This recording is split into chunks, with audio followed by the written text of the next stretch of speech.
Hey guys, welcome to my channel. My name is Nqobile Mdima. I am a TEFL teacher, a career coach, and also a mentor. As a result, I'll be using this channel in order to inspire and motivate you to unleash your potential, achieve your career and personal goals. If you do like the content, please subscribe and hit the notification bell so that you get notified whenever I upload new content on my channel. And for now, I'll be uploading once a week. It will either be in a video format or in a podcast.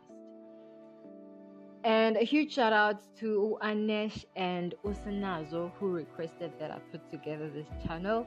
Thank you so much to all the subscribers. And if you haven't subscribed, please do so.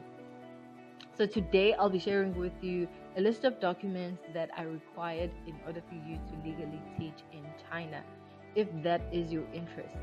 So you need to be mindful of the fact that in China, there are a lot of immigrants, a lot of foreigners coming in and out. Some are studying here, some are tourists, some are, entrepreneurs, and some are employees.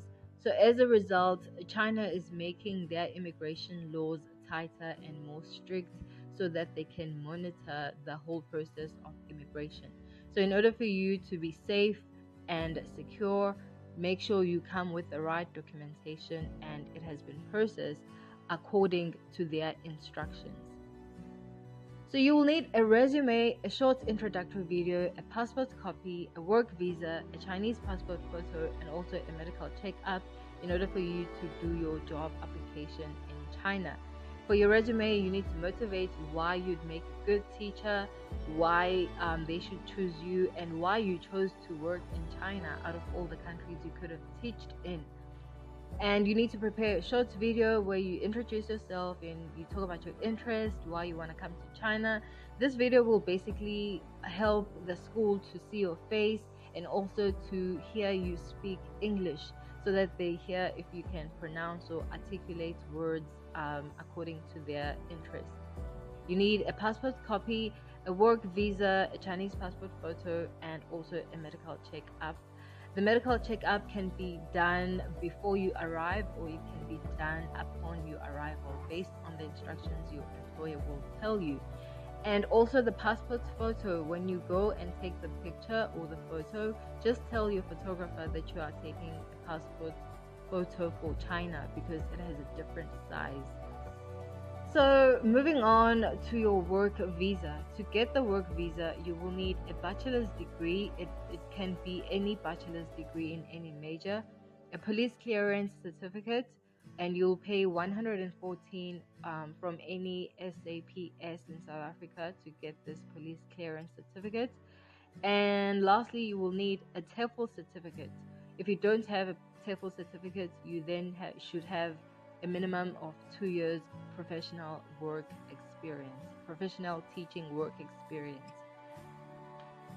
When you have obtained all these documents that I've listed, you must then authenticate them. Authenticating or authentication, and they use this word interchangeably with notification. It basically means certifying your documents for international use. For your degree, you will need to authenticate it at the Department of Higher Education and Training first, and from there you will need to take it to the Department of International Relations and Cooperation. These two departments are based in Pretoria. And lastly, you will need to take your bachelor's degree to the Chinese embassy. So you will need to authenticate your degree and also your police clearance certificate. After you've applied for your police clearance certificate and it's ready for collection, you will then take it to the Department of International Relations and Cooperation, and from there to the Chinese embassy. You can do this at the same time, or you can choose to do one document at a time. It's going to be based on your choice and your interest. And you can do this personally, or you can get a third party, be it an agent or a close family friend or a family member or relative or whoever you trust to process all your documents for you. if you are not available to do it yourself. And lastly, you will need to authenticate your TEFL certificate. For your TEFL, you'll need to take it to a notary. A notary is a lawyer who has passed their bar exam and they are authorized to specify documents for international use. And from the notary, you will then take your TEFL certificate to the Department of International Relations and Cooperation, and from there you take it to the Chinese embassy. In order to authenticate your papers in the Department of International Relations and Cooperation, and also in the Department of Higher Education, it is free. But in the other departments or in the other offices, you will probably pay, depending on the terms and conditions. So here's an example of the authentication from the Department of Higher Education and Training. It literally takes 1 day, and you just need to get there early. The sooner you get there, the better. They will process it like ASAP for you. Just go there early in the morning if you're going to be doing this yourself, and they will just check that you did go to the to that university, and also that you did graduate there and that your university is indeed legit. And yeah, once they've checked all of that, then they will print out this copy and give it to you. And here's an example of an authenticated degree from the Department of International Relations and Cooperation. It looks like this, and they can process it within like a day or half a day actually. So the sooner you get there, if you're doing this personally again, the better, because by midday your papers will be ready for collection.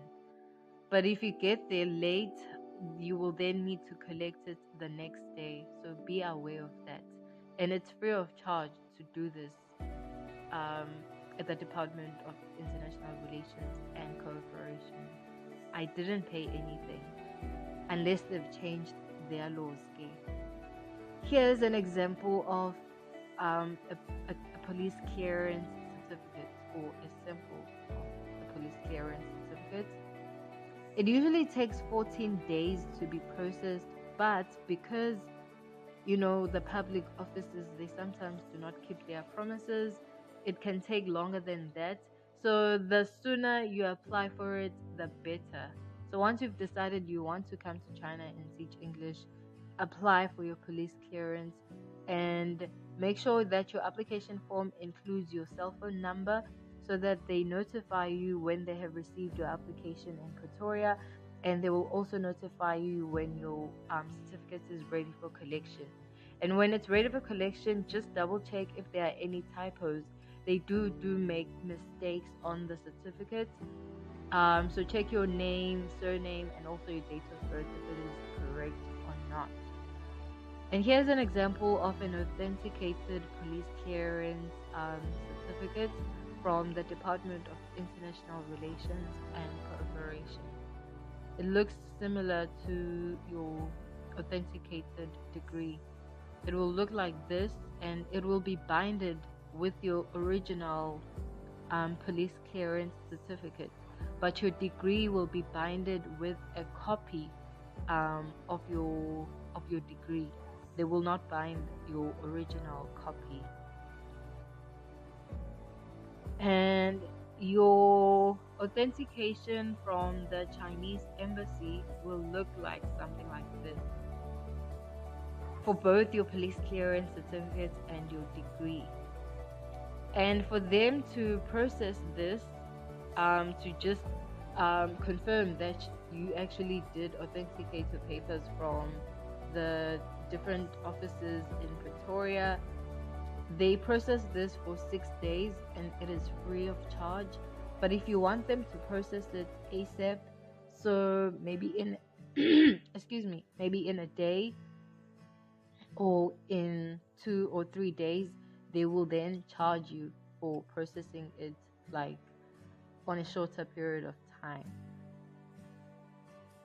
So you will need to get the prices from the Chinese embassy. If you did like my content, please do follow me on Instagram, LinkedIn, and Facebook, because I'll be sharing more content on these platforms about my work experience or teaching experience, and also content based on personal development. And if you'd like to hear more from me and from the content I share on this YouTube channel, please do subscribe. And if you liked this video or this podcast, do like and comment if you have any comments or if you have any questions. And I'll catch you next time. Have a good day. Bye-bye. Oh, and also note, I made a mistake. It's not notification, it's notarization. Okay, bye-bye.